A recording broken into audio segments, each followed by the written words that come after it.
Zvachim Davav. On a vu dans la Mishnah un korban on a fait la shrita, la vodot, avec une autre intention que le nom de ce korban-là, au nom d'un autre korban que ce qu'il fallait.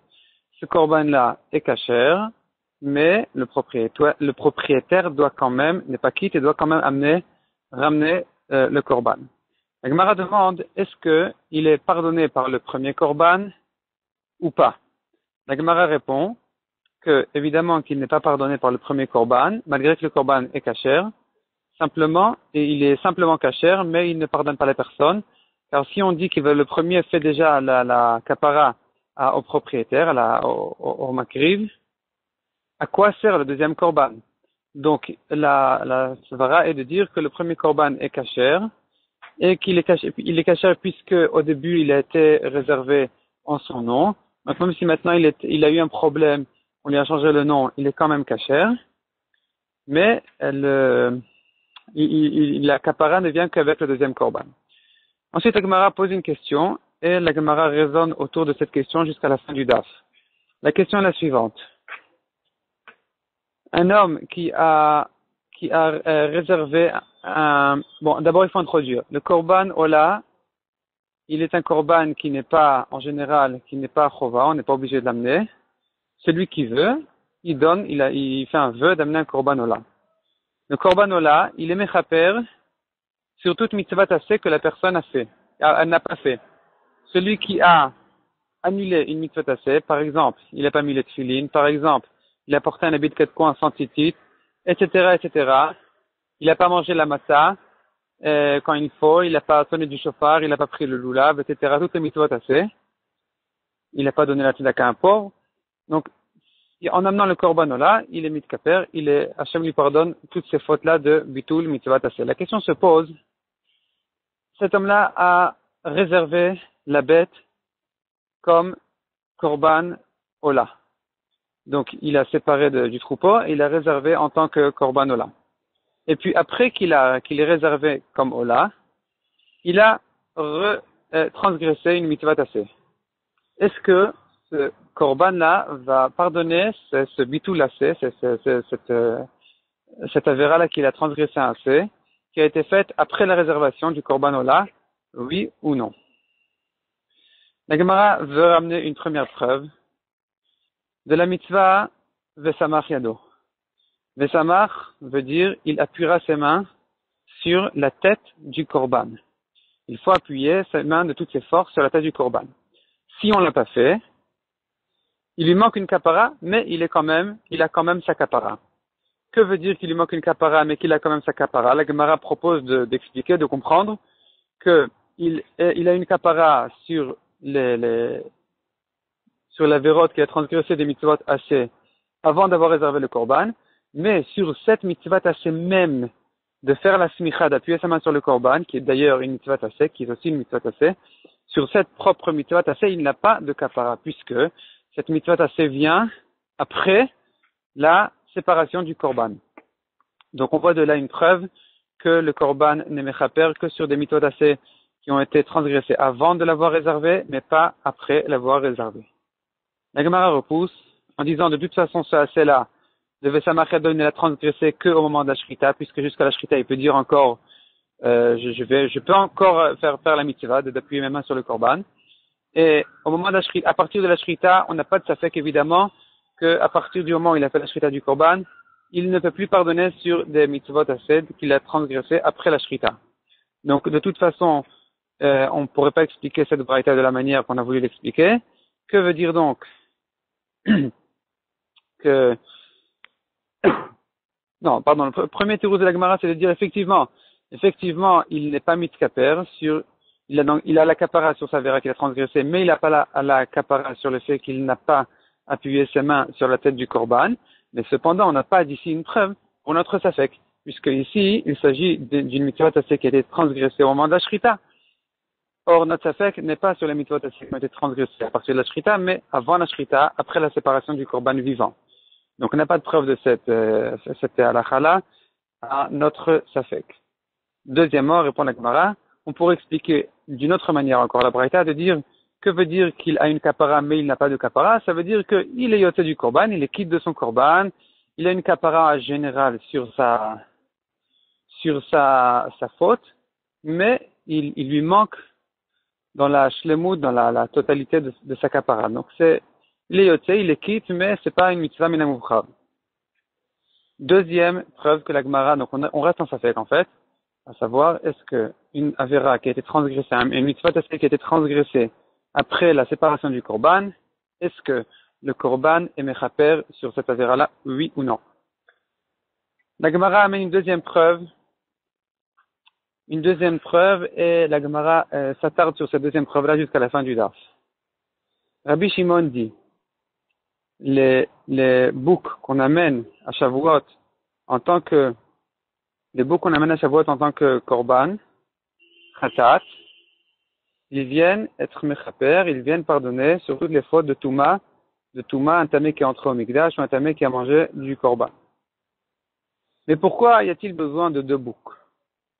Le premier est déjà mechaper. À quoi sert le deuxième? Il ne nous reste qu'à comprendre que le deuxième vient être mechaper sur une Touma qui a été faite, sur une avera de Touma qui a été faite entre le premier et le deuxième.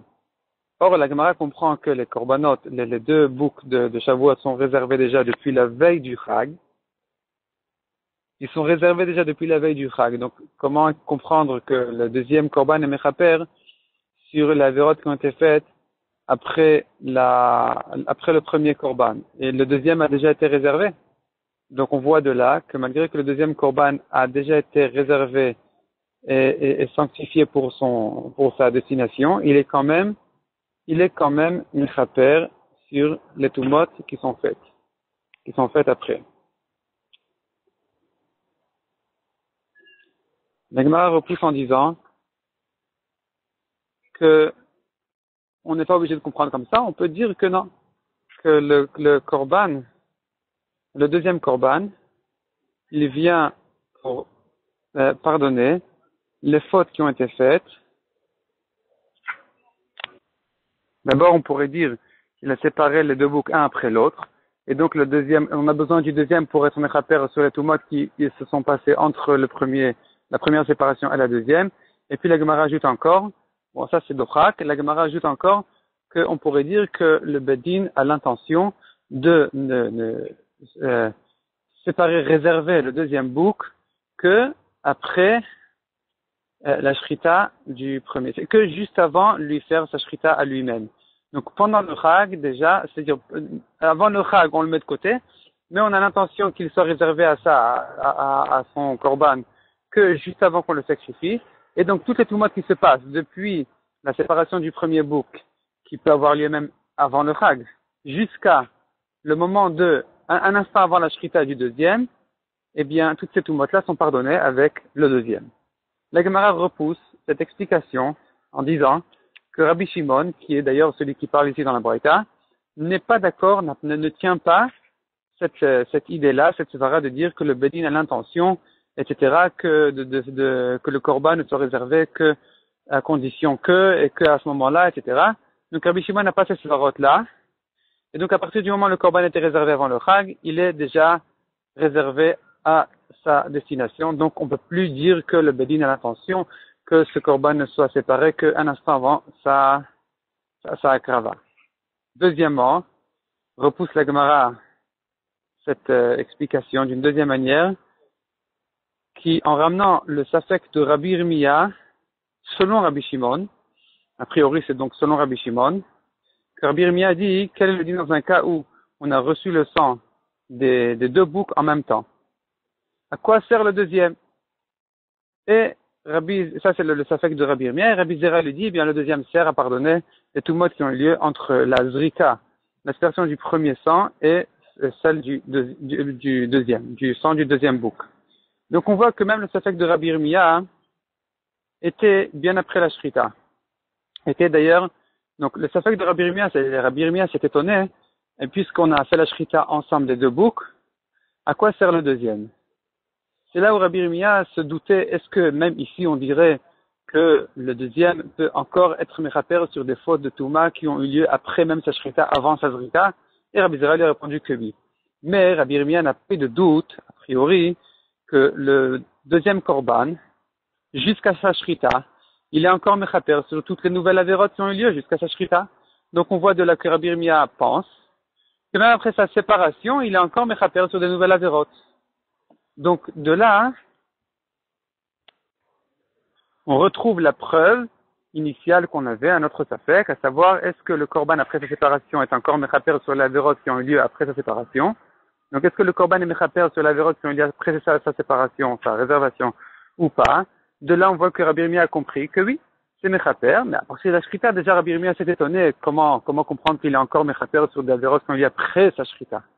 La Gemara repousse un peu cette preuve en disant que Rabbi Yirmiyah avait un safek dans l'autre safek, un safek dans l'autre. Premièrement, Rabbi Yirmiyah, on pourrait dire qu'il avait déjà le safek, notre safek, de la souya, à savoir est-ce que le korban peut être mechaper après qu'il soit séparé, sur des nouvelles avérotes qu'on a vu après. Et si on considère que oui, il peut encore être mechaper, et c'est à ça que sert le deuxième bouc, puisqu'il peut encore être mechaper sur l'avérote qu'on a vu jusqu'à sa shrita, mais est-ce que vraiment, après sa shrita, il est encore mechaper sur des nouvelles avérotes? Dans le cas où on a fait la shrita des deux boucs ensemble, et Rabbi Zera a dit que même dans ce cas-là, on pourrait dire qu'il est encore mechaper sur des nouvelles avérotes jusqu'à la zrikat adam. Donc on revient à notre safek, on n'a pas de preuve d'ici, de Rabbi Yirmiyah on n'a pas de preuve, on peut revenir à notre safek initial, à savoir est-ce que le korban est mechaper sur des nouvelles avérotes qui ont lieu après sa séparation, oui ou non. Et si on considère de dire donc que Rabbi Shimon qui vient dire que le deuxième bouc sert à être mechaper sur des avérotes qui ont eu lieu après le premier, eh bien, malgré que Rabbi Shimon ne pense pas que l'Evbedin matne alem, on pourrait dire qu'avant le Chag, la veille du Chag, on est réservé le premier le matin, le deuxième l'après-midi, les avérotes qui ont eu lieu entre le matin et l'après-midi sont pardonnées par le deuxième et non pas par le premier. Et de Rabbi Yirmiyah, comme on a vu, il n'y a pas de preuve, puisque Rabbi Yirmiyah peut dire un safek dans l'autre. Premièrement, est-ce que vraiment c'est mechaper, même après qu'ils soient séparés? Et même si on dit que oui, est-ce que c'est mechaper même après la shrita? Rabbi Zera lui a dit que oui, mais Rashi dit que c'est l'avis de Rabbi Zera, on ne sait pas si c'est l'avis de tout le monde, donc on reste en safek.